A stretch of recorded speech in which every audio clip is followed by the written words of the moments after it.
عینی و قلبی حضرت مولانا مفتی عباس بسم اللہ صاحب دعوت برکاتہ، وہ اسٹیج پر موجود دیگر علماء ربانیین، اساتذہ اعظام، مہمانان گرامی، با توفیق و با نصیب طلبہ عزیز، گزشتہ 2-3-4 سالوں سے لاک ڈاؤن کی وجہ سے آپ سے ملاقات نہیں ہو سکی، تو بس یہی کہہ سکتا ہوں کہ بہت دن سے تمہیں دیکھا نہیں تھا، یہ ان آنکھوں کے لیے اچھا نہیں تھا۔ لیکن آج کی یہ محفل جس میں ہم یہاں جمع ہیں اور ہم سب کے سرپرست مخدوم شیخ القراء محبوب العلماء سلطان المجوبین حضرت مولانا قاری و مفری احمد اللہ صاحب دامت برکاتہم اپنی علالت کی وجہ سے ہمارے درمیان تشریف فرما نہیں ہو سکے ہیں، یہ بھی ہمارے لیے ایک باعث تشویش ہے۔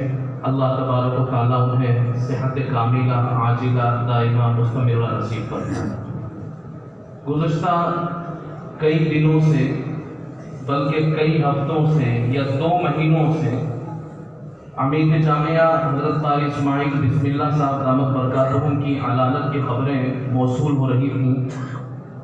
ہم دور رہ کر حضرت کے لیے دعائیں بھی کر رہے تھے، لیکن جب انہیں دیکھا، یہاں کی رونقیں دیکھی، اساتذہ سے ملاقات ہوئی، آپ حضرات سے ملاقات ہوئی، تو دل کو سکون ہوا۔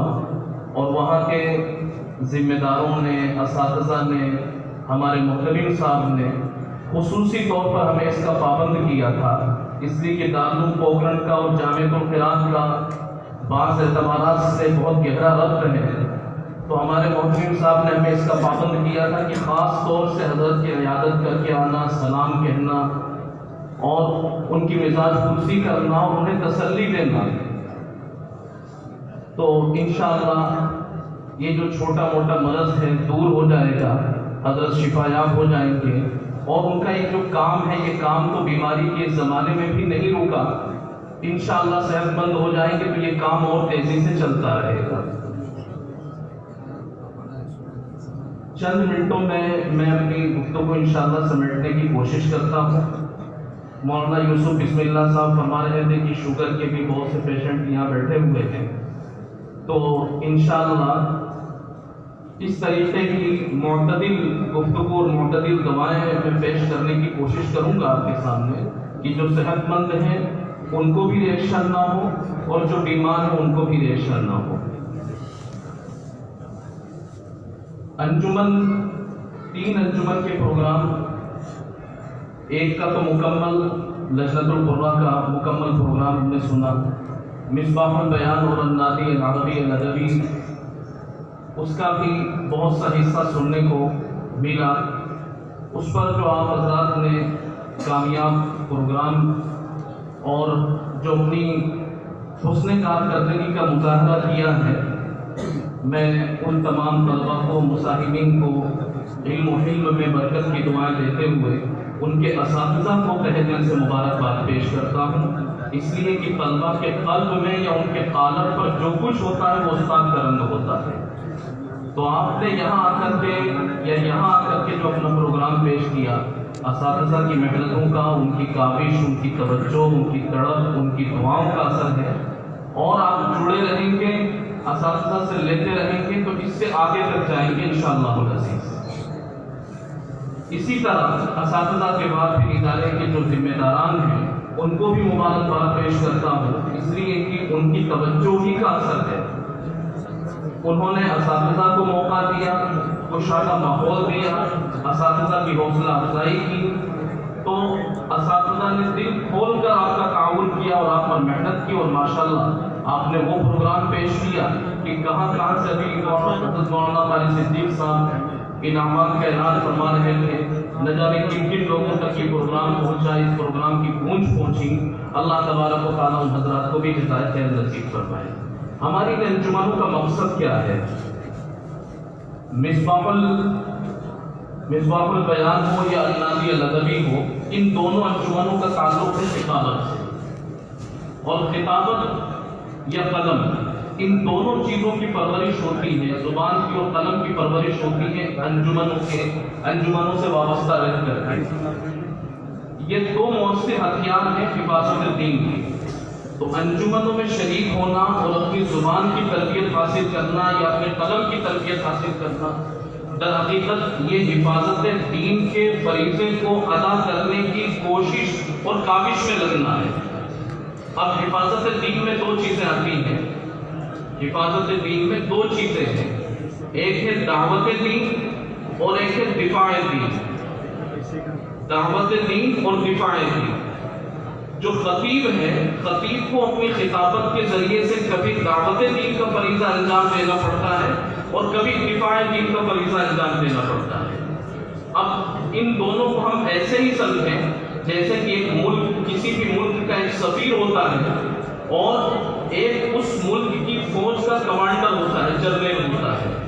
ایک جنرل کی زبان ہوتی ہے اور ایک سفیر کی زبان ہوتی ہے۔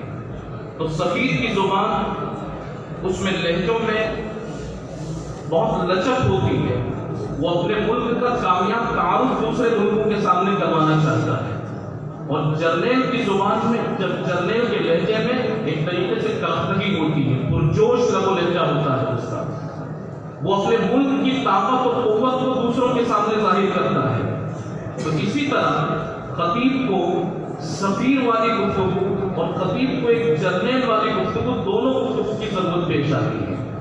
جب ہمیں دعوت دین کا فریضہ انجام دینا ہو تو ہمیں وہ سفیر والا انداز اختیار کرنا پڑے گا۔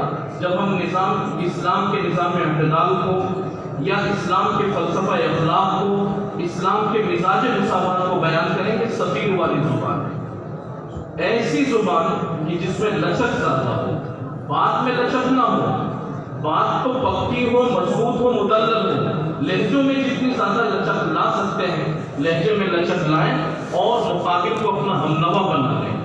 دیکھنا تقریر کی لذت کی، جو اس نے کہا میں یہ سمجھا گویا یہ بھی میرے دل میں ہے۔ تو تقریر کی خوبی یہی ہوتی ہے کہ وہ بات کہی جائے کہ سامعین سمجھے کہ جو ہم چاہ رہے ہیں کہ وہی بات اس نے کی۔ اور دفاع دین کا جو کام کر رہے ہیں، تو دفاع دین یعنی ہمارا ایک نظریہ ہے، ہمارا ایک مسلک ہے، ہمارا ایک مشرب ہے، ہمارا منہج ہے۔ یہ ہمیں اپنے مسلک کی، منہج کی، مشرب کی، مذہب کی اور نظریے کی حفاظت کرنا ہے۔ یہ دفاع دین کے ذریعے سے ہوتا ہے۔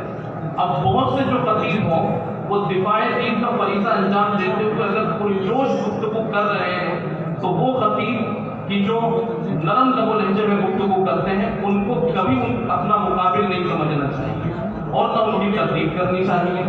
اسی طریقے سے جو نرم لب و لہجے میں گفتگو کرتے ہیں ان خطبہ کو کبھی ان کا رد نہیں کرنا چاہیے، ان کی تقریب نہیں کرنی چاہیے۔ یہ دونوں چیزیں ضروری ہوتی ہیں۔ اور میں یہ عرض کروں گا کہ جب انجمن سے جڑے ہوئے ہیں تو دونوں طریقے سیکھیں۔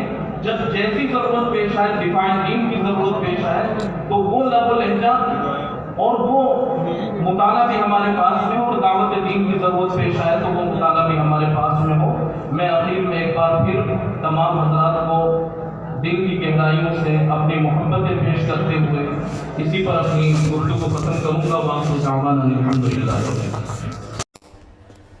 Thanks for watching. Don't forget to like, comment, share and subscribe to Al Wahid channel.